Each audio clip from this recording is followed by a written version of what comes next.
back. WNST, Towson, Baltimore, and Baltimore Positive. We're taking the Maryland Crab Cake Tour back out on the road. A little different this week. We're having vegan crab cakes. We're going to be at the Land of Kush on Wednesday, the 18th. I have vegan people. Brooke Learman, Tharu Vignaraja, Odette Ramos have all said, we're vegan. I'm like, fine. I'll bring the Maryland Crab Cake Tour to you. Betty Boop scratch-off tickets. We'll have those on Wednesday, as well as this is my favorite new toy, the Goodwill truck. I'm giving away. I've been cleaning out my closet and doing that. And my newest sponsor, I got the new shirt, Window Nation, baby. Greg Sher is here. He knows about sponsors and fun and radio. And I have him on every year this time. And every year I invite him on. He's like, let's do this after the draw. And I'm like, nobody cares what you think about the race. All we want to do is hear about the Derby, hear about the Majesty at Churchill Downs, and basically catch up with you. Greg Sher, what the heck is going on? How are things at NFM Lending? It's good to talk to you. Can you hear the noise in the background? What are you listening to the radio? What are you doing? I'll tell you what. It's your ad. No. It's no ad. No ad. There you go. Positive legislative session for pet I'm lovers not. here in Maryland. Why am I listening to the radio? Huh? Why am I doing a segment listening to you listen to the radio? The Derby was awesome. It's always awesome. It was my 26th straight Derby. I think that the first or second one I ever went to, I was with you. Maybe you can pull a picture up. We looked good. I know we looked good. I sent it over to you. We were young. See, even Smolin looked good. He looked young. It was you, me, and my good friend Adam Smolin, who didn't make it this year. He's probably made it to half of them. But it was. He was too busy at a Foreigner concert, right? Something like that. He loves Foreigner. I know he does. I know he does. Band. I have my Foreigner belt buckle. I'm gonna make him jealous next time I see him. That's a good idea. It was an epic Derby. You know, they're all kind of epic at this point. Seems like every Derby we're kind of caught off guard by something. We've had 3 in a row. You know, we've had the controversy the first time in 144 years. The winner was taken down. That was 2 years ago. And then last year you had Baffert's horse wins the race, but they don't give him the purse. They disqualify him because of some ointment. And then this year, you've got the second longest shot in the history of the Triple Crown of the Derby come in Rich Strike. And here you have it. I mean, I guess things do really happen in threes, but well, we got Preakness this week, and I can't even spend a buck on the 80-1 the winner here. I mean, I remember when Spend a Buck didn't come here. It was a big deal. I mean, you were a kid, I was a kid, I was working at the paper. I mean, my God, it's 37 years ago now, right? Like, it's unbelievable. I still remember the first horse I ever touched was Ferdinand with Charlie Whittingham on the back, you know, in the back at Pimlico. And all these years later, we're waiting for racing. And you and I talk about this every year because you love it. You love the Derby. You've always loved it. There are people in town that love horse racing. But every year, it feels like it takes another little dip further down the way from relevance. And when the Derby winner doesn't come, it just sucks. I don't know what else to say. I mean, it sucks for the sport. It sucks for the fans. It sucks for Pimlico and the people and for people that are really into this. People want to see a horse run for a Derby, run for a Triple Crown, after they win a Derby. This is disappointing. And I don't know how to couch that any other way for the event and for what we're trying to rebuild this thing here for our city. Well, I think it's a couple of different things. It does suck when the Triple Crown winner, when the Derby winner doesn't come, for sure, because you want a possibility of a Triple Crown winner. But the Derby is a freakish thing. A lot of stuff happens in a 20-horse field, and we got one of those big surprises. We've had more than a handful over time in the last 25 years. Giacomo and so many others have come in at high prices that ended up not doing much after that. That's one issue. The Preakness holds 14. The actual Preakness race, you can have up to 14 runners. The Derby has 20. It looks like we're looking at a field of 8. So you know what? That sucks too. But the trade-off is that it looks like finally, unlike all these other years, because we do talk about this all the time, and I can remember sitting on the porch as a member of WBAL maybe 20 years ago with Chick Lang, and my monologue was all about, is this going to be the last time the Preakness is in Baltimore, and what's Stronach going to do with it? And we had the bond fight going on with Miller and the DeFrancis and all that. But finally, there's a plan to renovate Pimlico. And there's going to be potentially a big bond sale, and they're going to renovate Pimlico. It looks like the Preakness is going to stay there. And by the year 2026, the track will be repositioned. The grandstand will be brand new. So I think there's a lot to celebrate, Nestor, if this really happens. Yeah, I want to keep the race. I want it to be bigger and better than ever, but then the Derby winner doesn't come this year. You know, there's something about the industry. Last year, Baffert, I did a segment with Baffert the next day. All hell broke loose, right? You came on at that point last year as well. The controversy's not good. You know, the pageantry's good. You know, when the war emblems and the you know, and the horses come here and we get excited about them. We have the Smarty Joneses and the Big Browns and another 3 weeks added and a Belmont bus. When those things happen, it changes the tenor of the sport, I think, for the other 11 months of the year. Yeah, but it could have been an injury too. There's so many things that could sideline a horse to not show up at, you know, for the second jewel of the Triple Crown. I totally get what you're saying. There've only been, you know, how many Triple Crown winners have there been now with American Pharaoh and Justify? I think it's now 14, right? Something like that. It was 12 forever, right? It stopped. It stopped at 12 back in 78 or 79, right? Yeah. So I mean, yeah, exactly. So the likelihood of a Triple Crown winner. I mean, I don't think people show up for the chance to see a Triple Crown winner. You're going to disagree with me, I can tell, but I think they do at Belmont. I don't know about the Preakness. I mean, the Preakness always has the Derby winner, except for like the times we've mentioned, right? So there's always that bet against it, bet on it, especially if it's a long shot, and say it makes the race more interesting here. I think it makes the race more interesting that people go after the Derby winner. There's no Derby winner to go after here. And this has become a little bit more of a conversation in regard to the health of the animals, that maybe these races shouldn't be 2 weeks apart and then 3 weeks apart, but it's always been that way. There's been a lot of thoughts about waking up the industry around these races so that this doesn't happen, that this, unless there's an injury to the horse, that this wouldn't be something you would elect to do because you just won the Derby and thinking that this would be bad for the horse, good for your purse, whatever it is. The industry has always needed to make this better than it is over the 40 years of me watching it, quite frankly, Greg. Well, there's a lot to that, right? Like attracting younger fans. What is the sport doing to attract younger fans? I can't see much happening. I never have been able to see much happening.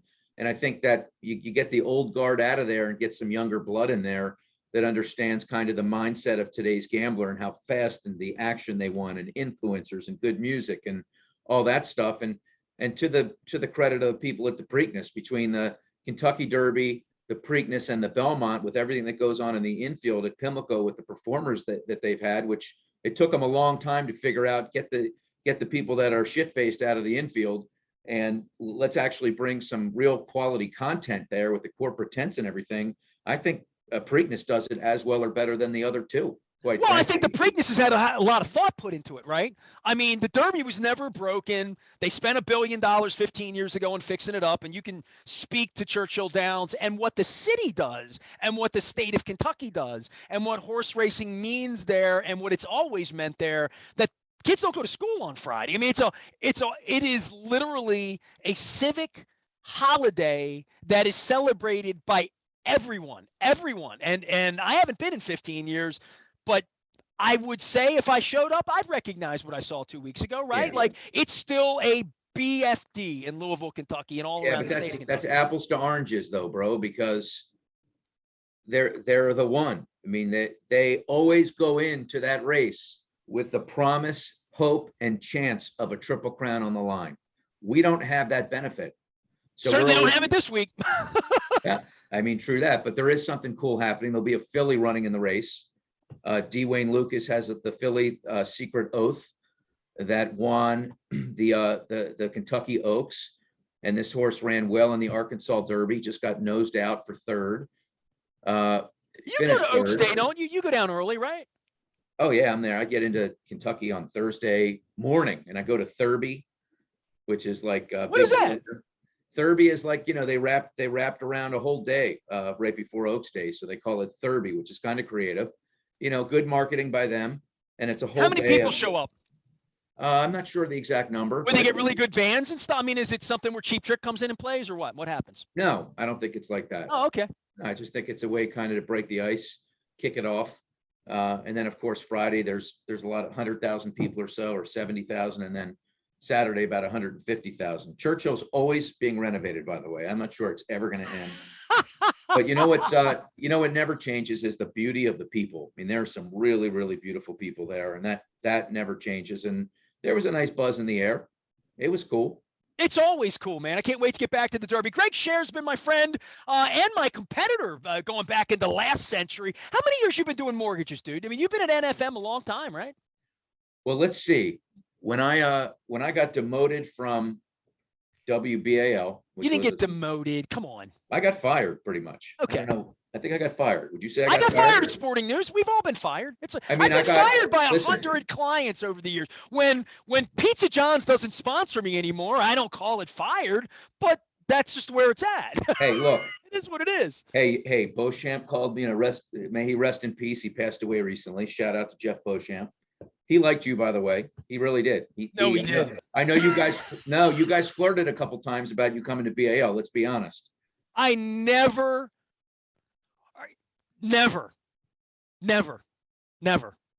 Trust me, never. They wanted you though. Can you say that? They never wanted me. I have never been offered any job or gig ever. The one guy who tried to call me and talk to me about a job. You want some inside poker?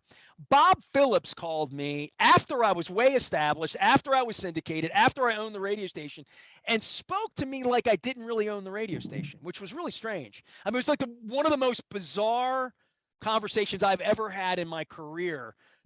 So at one point, 1300, this is way before Odyssey or any of that, 1300 called me and asked me about how my career was going.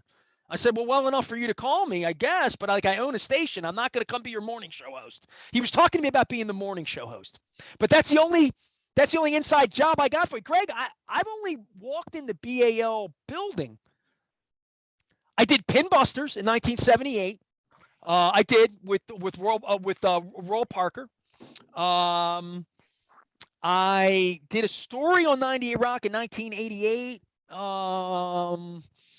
I went in there and did a story for the paper, and you were revered though. There was talk within those walls. Dude, you're making stuff up. I'm not. Why would I do listen? that? I like Chris Beauchamp. Jeff Beauchamp never liked me. Never ever. There's no way he would ever hire me. That's not true. I was in his office. We had conversations about you. So look, you weren't in there with us. I'm telling you right now.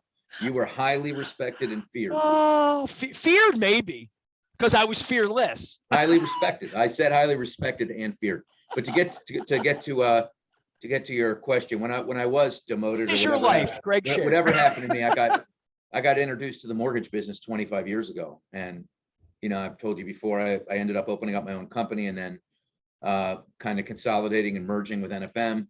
What is NFM? NFM's a big firm, right? NFM has got 1,400 employees right now. We did $10 billion in mortgages in 2021, close to 30,000 homeowners we helped. So that puts us in the top 20 nationally. We're not Quicken Loans or Loan Depot, but we're that next tier after them. You know how you talk about like the best quarterbacks, and you got like the Bradys and the Rodgers and the top 5, and then you got that other group right there. Matt Stafford won. He won a Super Bowl. Joe Flacco won a Super Bowl. Joe Flacco did win a Super Bowl. Is he still sticking around? Is he still lingering? You know what? I was at the owners' meetings where the owner of the Ravens blew me off 6 weeks ago, and I was talking to Joe Douglas, who liked my hair, by the way. I got long hair now. I'm not going to let it out because it's a little wet. And I said to Joe, what's up with Flacco still playing? He's like, dude, he loves football. He wants to play. He may play till he's 50. That's what Joe told me. Joe Douglas said that Joe Flacco loves football and still can play and still can throw it and is still happy to be a backup and get in and play when he gets an opportunity. So Flacco's going to be playing a little while longer from what I understand. I haven't talked to Joe, but that's the Joe update for you. So just like you're going to be selling mortgages for a long time. Look, let's go from the past quarterbacks to the present quarterbacks, because I do have a question and an opinion. Okay. Should they give Lamar all the money? You're an anti-Lamar guy, aren't you? I'm not going to call myself anti-Lamar, but I don't. You're not give him the money guy. I'm a not give him the money guy. Absolutely. I tend to be on your side in this because, but I also know they turn the whole team over to him, right? So like they draft for him, they draft linemen, tight ends, running backs. They built the team around him. It feels like they're going to give him the money. I don't know what the money is anymore, dude. The money before the creep down in Houston that assaults women got record guaranteed money from this criminal owner in Cleveland, who is an incompetent owner as well. A poor owner, the Cleveland Browns owner. And they jettison Baker Mayfield. They give him all this money. I don't know where the right number is for Lamar. So for me, it's not don't sign him long term. It's $85 million guaranteed 5-year deal at $47 million a year. I'm okay with that. $235 million guaranteed over the next 5 years. I'm not okay with that. I'm not okay with that. I'm not okay with that against the cap. And to your point on the field, he will not become a better quarterback. He will become a lesser quarterback. He doesn't throw the ball well enough. He doesn't see the field well enough. I don't think they build the team around him well enough from a passing perspective. It's not what they want to do. Yeah. So I would say, caveat emptor, let the buyer beware on this one. Yeah. And I would say whoever the buyer is, I'm a buyer at a price. And I think Eric DeCosta is, and I think Steve Bisciotti is. I don't think Steve Bisciotti is a buyer at $230 million guaranteed. Well, did he learn any lessons from Flacco, do you think? Do you think he sits back and goes, I made a promise to Joe, win me a Super Bowl, I'll give him all that money. But do you think that the last time he anteed up, he felt like he got his money's worth? Put the Super Bowl aside, because this is moving forward. I don't think Joe didn't give him his money's worth. I think that the team wasn't very good around Joe. I mean, Joe had a game one in a playoff game in New England, and the secondary gave up 2 touchdowns. He had a 2-touchdown lead. So there are some things about – I'm a Joe defender. You know why? It was a hell of a parade. It really was. I mean, I know we all piss on it. We defecate on it. And Joe sucks now, and he's not going to the hall of anything. And, he's not getting the statue or anything. Pisses me off when people dog Joe Flacco around here. I'm not dogging him. I asked you. I'm just saying, but I love Flacco. Dude, so to say that the problem with paying any quarterback 21, 22, 24% of your cap, and Mahomes will find this out, and whenever Cincinnati gives Burrow the money, don't even get me started on Cleveland, because they're not winning anything with that kid. They're just not. They're not winning anything with that kid, and the guaranteed money, they will rue the day they did all of that out of desperation. But I'll say this with the Ravens and Lamar. There's a window here. They were good enough to win last year had he not been injured, not everybody not been injured. They were winning even when everybody other than him was being injured. So I don't diminish his value for what he does running, tossing the ball around, creating havoc for defenses all week long at defensive coordinators. But then there's the winning 4 games in January and February that has to happen in order for him to be worth that money. Yeah, we're on the total same page. Had you asked me what I thought, I would say what he said. So I'm just going to say what he said. What do you think? Why do you think the way you do in regard to not giving him guaranteed money? Well, I think you made the point that I feel like, and that is that he's not going to get better as a quarterback. It's going to diminish now because he relies so much on his legs, and there's only so much tread on those tires. And over the long haul, it's very difficult for a quarterback to sustain a high level of play when you're relying on your wheels. It's very difficult. You're bound to get injured. And bound to get injured. That's the first thing I thought, dude. The first night I saw him up in Canton, Ohio, we're up in the press box looking straight down at that little high school field. Ray Lewis is going to the Hall of Fame. He comes out and he starts running into linebackers, Bears linebackers. And I was wincing. I'm like, oh my God, I think we've gotten comfortable with it. And then I go and ask Harbaugh and Lamar if running the ball 21 times was a bad idea against the Vikings, and they scoffed at me and pissed at me, and Harbaugh got mad at me and walked out and all of that, then he stunk in Miami and hadn't played since. So running the ball 21 times is not a winning strategy. Maybe it's a winning strategy on November 3rd. It's not a winning strategy on February 14th or whenever they're going to play the Super Bowl. Well, and he doesn't have the other part of what you said is, and I feel like this is, he doesn't have the versatility and the field vision and the accuracy really to execute. I mean, it's easy for him to pretend like he's going to run and draw up the DBs a little bit and then throw to Andrews going, cutting over the middle, but it's not going to win you Super Bowls.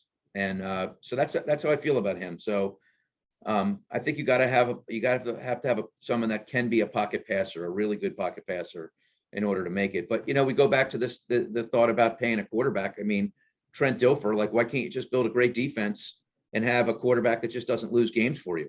I'd rather see that and put the money in other areas. Well, the Trent Dilfer thing has come up a whole bunch here this week, as well as lost opportunities. We were talking about Barry Trotz a little bit this week with the Caps and Okay. John Miller and Davey Johnson and just bad decisions. I mean, generally the Ravens make very good decisions as an organization.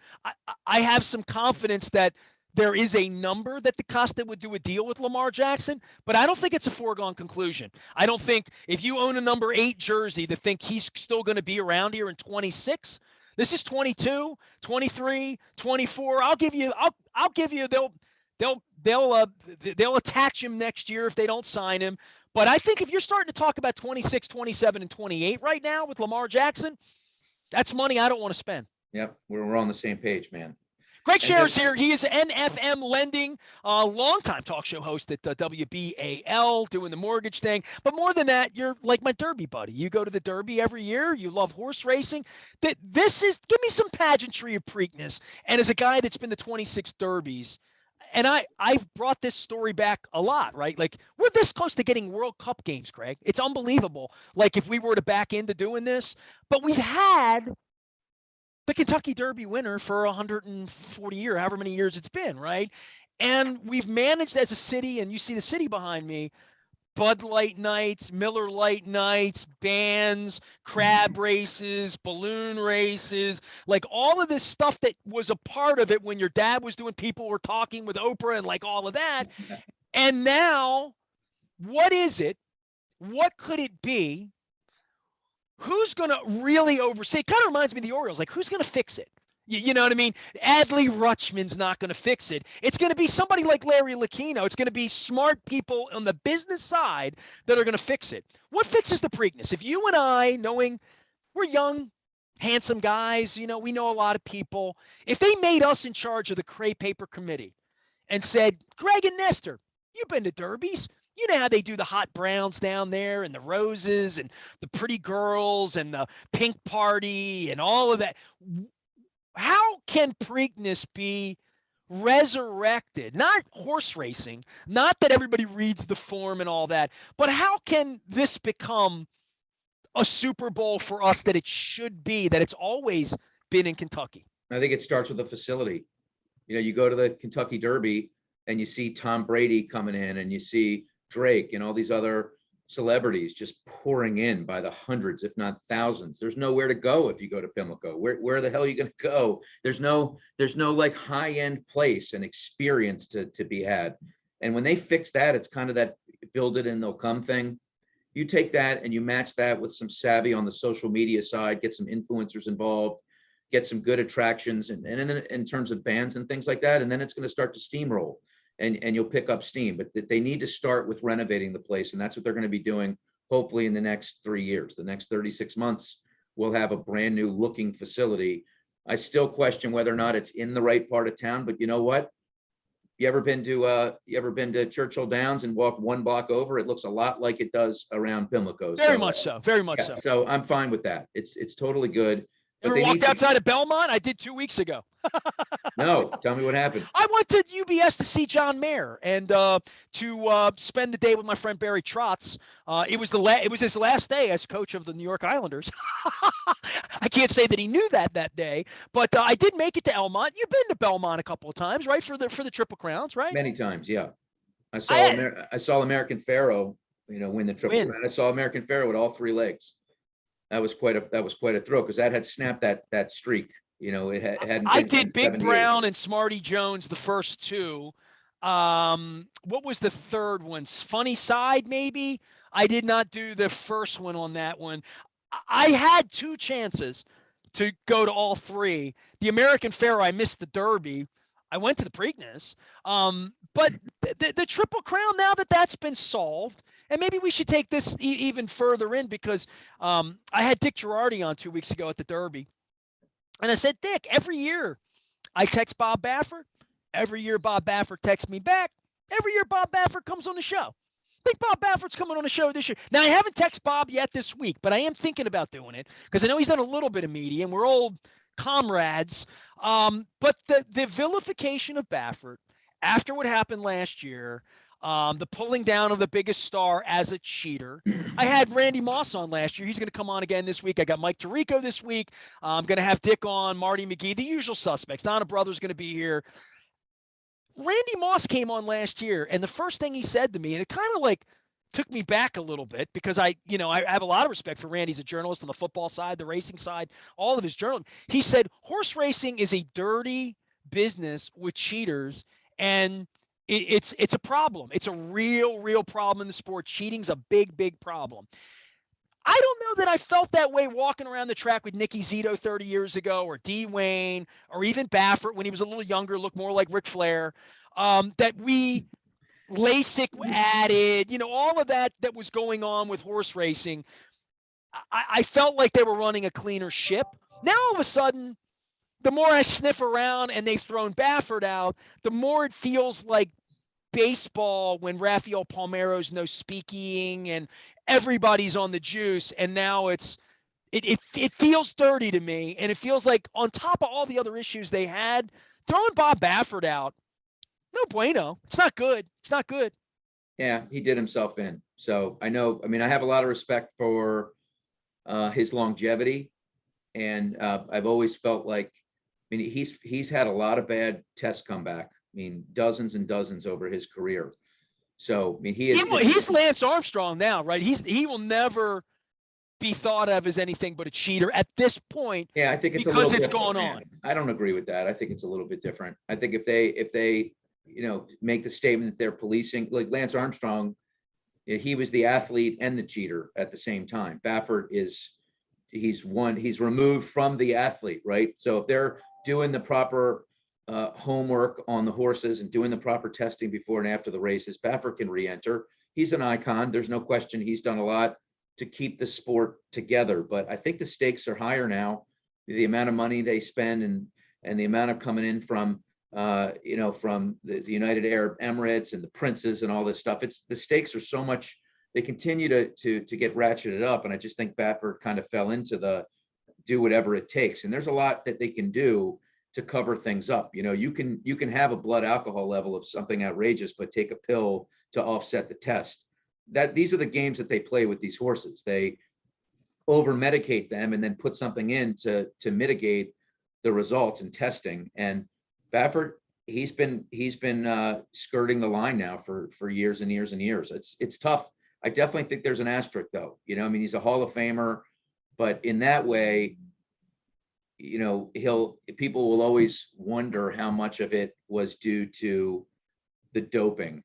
But it's like, I hate cheaters, dude. Well, You know what I mean? I've been cheated in my life, so I hate cheaters, right? So, all of baseball's issues with cheating all those years, and now you have Correa and Altuve running around, cheaters.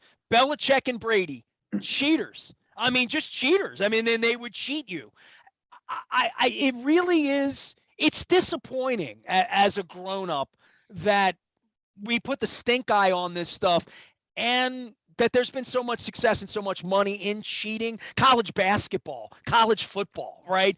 Lance Armstrong. We go through these scandalous things that happen. Horse racing was one of those things that didn't need that at this point. To be bringing Baffert down, I just think that's a long way to go. It's much like Brady with the Deflategate and all that, bringing down the biggest star.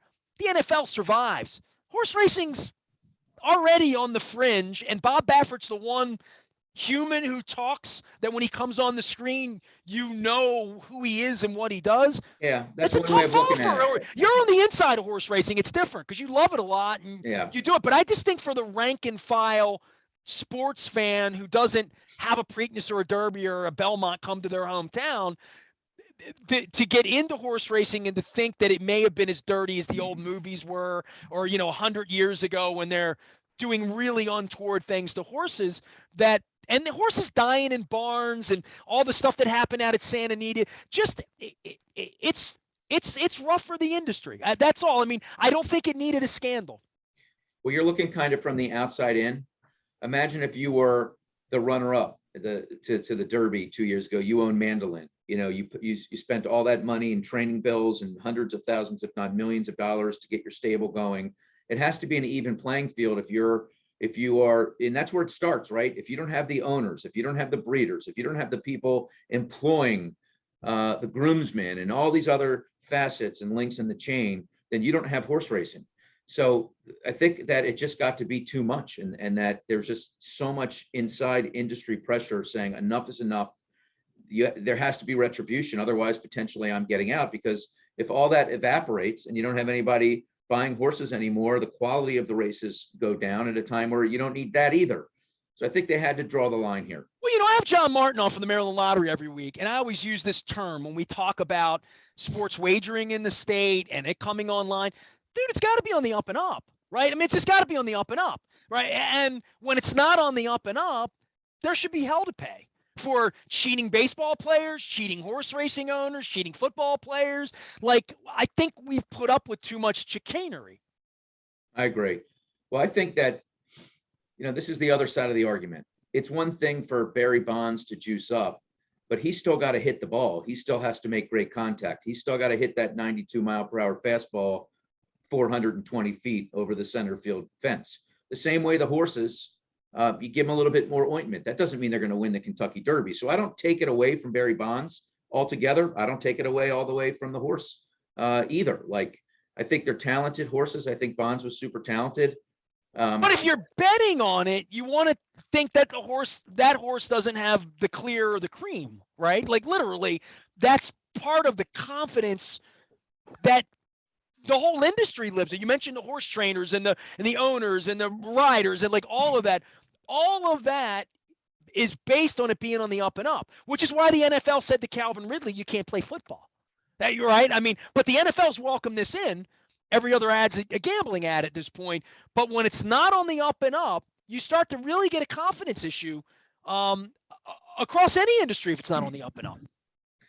Well, look, you're talking to somebody who had 13 live tickets to Mandaloun in the Kentucky Derby last year. I would have hit the pick 5, the pick 4, the pick 3, daily doubles. How much? How much are we talking about here? $38,000.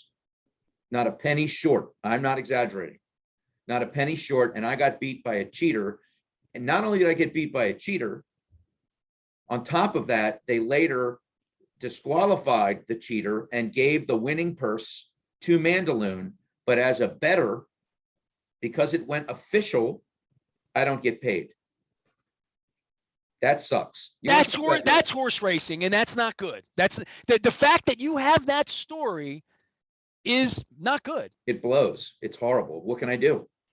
You kind of, if you're into you just sort of have to accept that there's shenanigans that are going on all over the place. And it could have easily been that my horse had a little bit of an edge and just was able to pass by the winner. I don't know. I don't want to think about it too much because it's not going to change the outcome. Shenanigans. I love that. We got to get you back on the radio. Greg Sher is here. He is at NFM Lending. They do mortgages, but of course, Greg still does the Derby, still does the Preakness. You still love sports, dude, right? I mean, you still love sports. I love sports. I love the NFL and I love horse racing. But you're not Adley Rutschman. You're not ready to go back to Orioles baseball just yet. No, I the strikes and the way those guys treat people in the locker room. I don't know that I could ever really be an avid baseball fan again. I think I kind of got over it. It just takes so long and then the Orioles and how bad they've been for so long. I choose to focus on other things. I love the NFL, man. I think it's the greatest product ever. Well, it's pretty good, and let's hope it's on the up and up. You know what I mean? That's really We all do hope that now that we're wagering on it. Greg, I love having you on, man. And I'm sorry we only do it once a year. And I see you pop up on my Derby timeline and all that. Hopefully one day we'll get to a football game or something. All right. It's great to see we'll you, go to a man. concert or we'll go see Pearl Jam or something. Have some fun. All right. I love you, man. You're the best. I appreciate you, man. And even WBAL loved you. WBAL. Just so you know. WBAL never loved me. I'm sorry. See you later, brother. Yeah. Good seeing you. He's Greg. He's usually with confidence on all things. I believe everything you said in the segment, except for that, just so you know. You're shaking me. Greg Sher's at NFM Lending. You can find him out. He's on LinkedIn. He's on Facebook. He's everywhere and having fun. I'm going to be around this week. We're talking Adley Rutschman. Luke and I are certainly going to be talking some Orioles baseball before the week is over as well. And we've got Preakness on the brain and Adley Rutschman on the brain. And I'm taking the Maryland Crab Cake Tour on the road. We're going to be at the Land of Kush on Wednesday. I have some Betty Boop scratch-off tickets. It is the vegan edition of the Maryland Crab Cake Tour this week, which will make it even more fun. I am Nestor. We are WNST, AM 1570, Towson, Baltimore. Big thanks to our newest sponsors at Goodwill and our dear friends at Window Nation. It's my first time I've worn the peace shirt, so I'm digging it. Appreciate that. Back for more on BaltimorePositive.com right after this.